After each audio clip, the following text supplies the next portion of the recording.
Assalamualaikum warahmatullahi wabarakatuh. Di sini saya akan menghafalkan uji kompetensi semester 3, yaitu dengan indikator akidah halal. 1. Menunjukkan aspek akhlak terpuji, ikhlas, taat, khauf, taubat, tawakal, ikhtiar, sabar, syukur, qanaah, tawadhu, husnuzon, tasamu dan ta'awun, berilmu, kreatif, produktif, dan pergaulan remaja. Aspek akhlak terpuji ikhlas, taat, misalnya ada aturan yang tidak dilanggar, ada aturan yang tidak melanggar agama, maka kita harus mentaati. Misalnya saat kita kondisi COVID, maka harus taat protokol kesehatan, menjaga jarak, tetap selalu mencuci tangan. Khauf, taubat, tawakal, ikhtiar, sabar, syukur, qanaah, menerima segala pemberian Allah dengan ikhlas dan dengan tanpa adanya suatu keluhan, harus dengan sabar. Tawadhu, husnuzon, tasamuh, ta'awun, berilmu ini harus, ya, bahkan bagi setiap muslim itu mencari ilmu itu wajib dilakukan seumur hidup. Jadi ya, seseorang itu harus mencari ilmu, baik itu untuk kepentingan dunia ataupun kepentingan akhirat. Produktif yaitu menuai, atau muslim itu jangan jadi pemalas. Kita harus selalu menciptakan sesuatu, kita harus berusaha menciptakan sesuatu yang bisa membuat diri kita itu menjadi orang yang produktif. Terus selanjutnya yaitu aspek menunjukkan akhlak tercela, kufur, syirik, riya, nifak, ananiyah, putus asa, dan sebagainya. Aspek akhlak tercela kufur, tidak menghargai adanya dan nikmat Allah yang Allah berikan. Syirik, riya, misalnya beribadah hanya untuk dilihat orang lain atau cuma untuk pamer. Nifak, ananiyah, putus asa. Nah, ini setiap kali kita sering lakukan, yaitu ketika apapun yang kita lakukan tidak sesuai dengan harapan kita pasti akan putus asa. Padahal kegagalan itu adalah awal dari sebuah proses keberhasilan kita, tapi kita tidak menyadarinya. Terus selanjutnya yaitu fikih, yaitu dengan indikator menjelaskan ketentuan fikih muamalah makanan dan minuman yang halal dan haram, hitam, kurban, ketaat pelaksanaan jual beli, pinjam. Fikih muamalah yaitu yang pertama yaitu makan dan minum yang halal. Makanan minum yang halal adalah bahan makanan atau minuman atau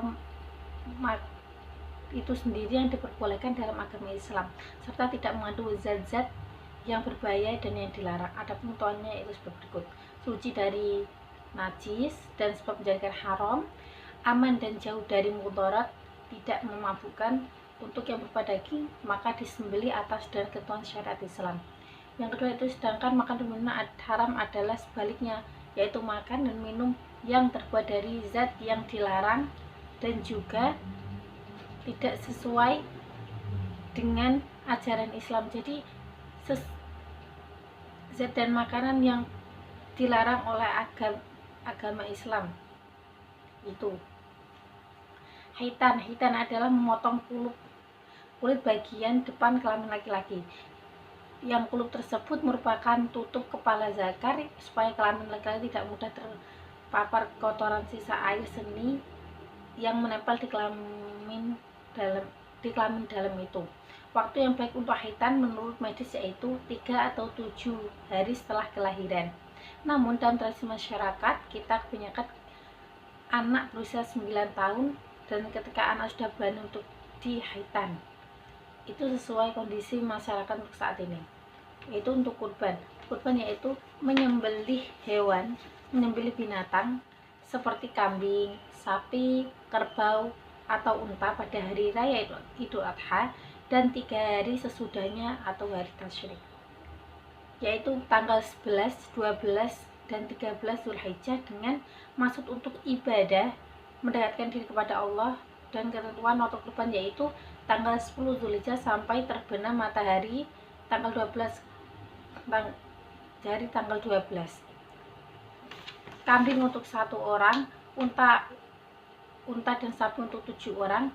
Daging kurban setelah disembelih kemudian dibagi-bagikan kepada fakir miskin yang membutuhkan. Jual beli. Jual beli adalah pelaksanaan jual beli akan sah jika memenuhi syarat dan rukun jual beli. Rukunnya meliputi penjual, pembeli, barang yang dijual, dan akad ijab kabul berisi sah dan terima. Keduanya berdasarkan kesepakatan. Berarti seorang ada transaksi jual beli, kita harus tahu barangnya, terus ada ijab kabulnya, bagaimana barang itu baik atau tidaknya. Harus ada kejelasan. Sebenarnya itu pinjam meminjam. Hukum pinjam meminjam ada banyak, yaitu wajib kita meminjam sangat memerlukan saat itu juga. Haram ketika digunakan untuk hal buruk. Pelaksanaan sah apabila sesuai dengan rukun dan syaratnya.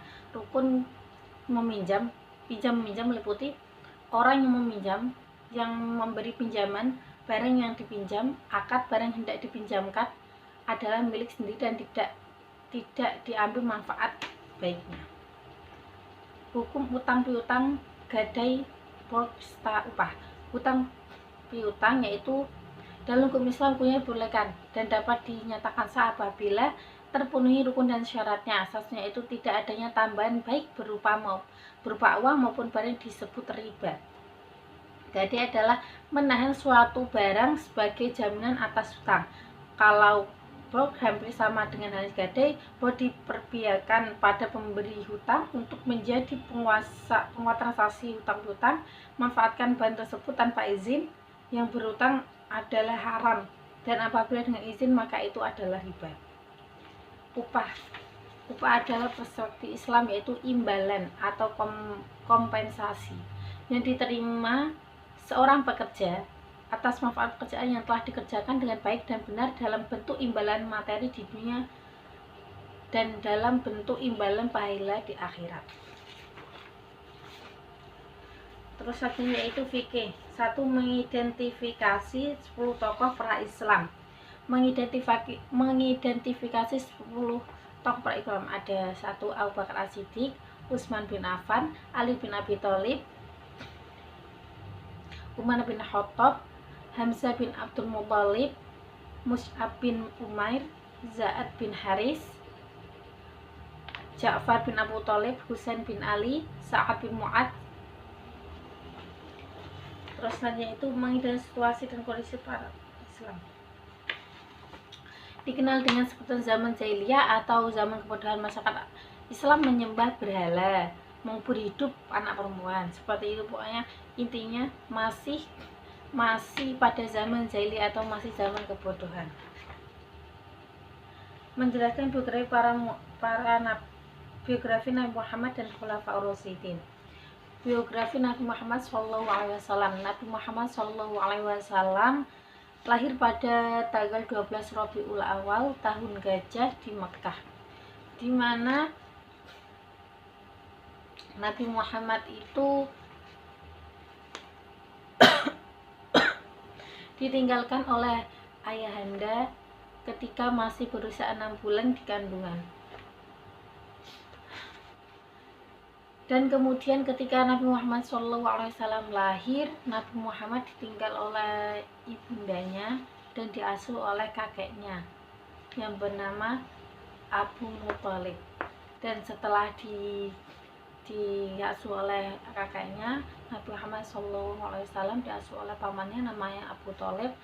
Dan disitulah Nabi Muhammad SAW dengan giat bagaimana mencerminkan suatu kerja keras dengan dagangnya, dengan cara berternak kambing, seperti itu.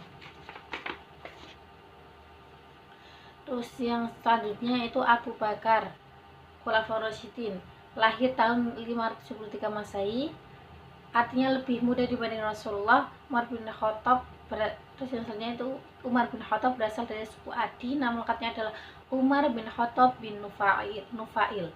Terus yang selanjutnya yaitu Utsman bin Affan, bernama lengkap Utsman bin Affan bin Abil As bin Umayyah. Ia masuk Islam atas ajakan Abu Bakar saat usianya 30 tahun. Selanjutnya yaitu Ali bin Abi Thalib, adalah putra paman terdekat Nabi. Ali bin Abi Thalib dilahirkan 10 tahun sebelum Nabi Muhammad SAW. yaitu menjaga situasi dan kondisi masa Nabi Muhammad dan Khulafaur Rasyidin. Situasi dan kondisinya itu pada masa ini awal mulanya penyebaran Islam dilakukan secara tersembunyi dan akhirnya dilakukan secara terang-terangan. Banyak cacian, perbuatan buruk yang direncanakan untuk Nabi pada proses penyebaran Islam, dan yaitu mengidentifikasi peristiwa peristiwa penting masa Nabi Muhammad. Nabi Muhammad seorang pemimpin yang jujur dan dapat dipercaya, cerdas dan tidak menyembunyikan kebenaran, tidak patah semangat, caci maki, lemah lembut, sabar. Abu Bakar lembut, jujur, sabar, gigih dan membela Islam. Umar berani, bertekad kuat dan tegas. Utsman cerdas, berwawasan luas, mawas dan tidak lebih-lebihan. Ali bin Abi Thalib cerdas, soleh, adil, berani.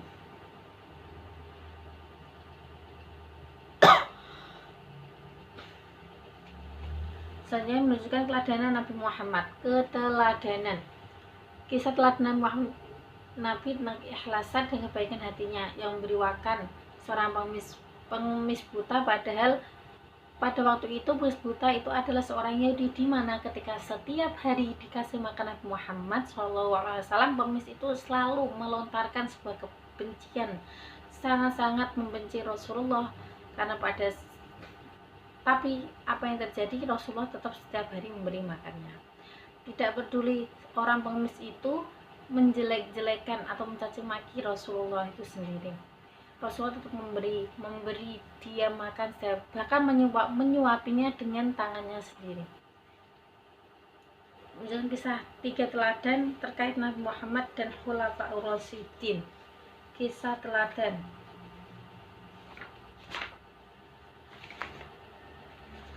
Memberikan pesan bagi kita yang sadar betapa sulitnya perjuangan pada masa itu. Sekarang kita dapat beribadah dengan nyaman, maka harus kita bersemangat lagi dalam beribadah. Dengan terbatas yang ada, Nabi Muhammad SAW serta ulama-ulama lainnya terus belajar, tidak pantang menyerah, bersemangat dalam kebaikan. Tentu sekarang dengan menghargai kemudahan yang ada, maka kita harus bersemangat menebarkan sebuah kebaikan. Intinya kita harus selalu menebarkan sebuah kebaikan. Terus yang selanjutnya yaitu indikator yaitu menjelaskan undang-undang dan permen tentang pendidikan, tentang Sisdiknas, PP tentang SMP, PP tentang guru. Undang-undang Sisdiknas. Sistem pendidikan nasional adalah keseluruhan komponen pendidikan yang saling terkait secara terpadu untuk mencapai suatu pendidikan nasional. Undang-Undang Nomor 20 Tahun 2003 Pasal 1 dan 3 dan Pasal 1 Ayat 3.